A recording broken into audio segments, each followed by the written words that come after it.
તહેવારોની મજા બગાડી શકે છે મેઘરાજા। રાજ્યમાં વરસી શકે છે કમોસમી વરસાદ। 25 ઓક્ટોબરથી 2 નવેમ્બર સુધી વરસાદની આગાહી છે।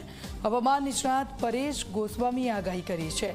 સામાન્યથી મધ્યમ વરસાદ વરસવાનું અનુમાન છે। વરસાદ દરમિયાન પવનની ગતિ પણ વધુ રહેવાનો અંદાજ।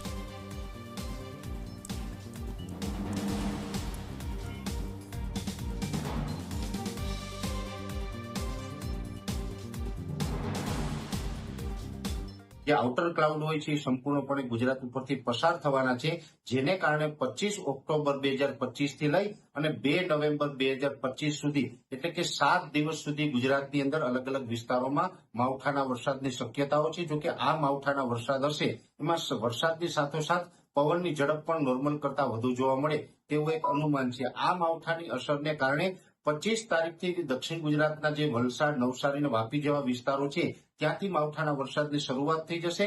26 ઓક્ટોબરના રોજ સૌરાષ્ટ્રના ભાવનગર, અમરેલી, ગીર સોમનાથ અને જુનાગઢ જેવા વિસ્તારોની અંદર પણ શરૂઆત થઈ શકે અને 27 તારીખથી અમદાવાદ, આણંદ, નડિયાદ, ગોધરા, કપડવંજ અને મહીસાગર જેવા વિસ્તારોમાં પણ એ માવઠાની શરૂઆત થઈ શકે છે।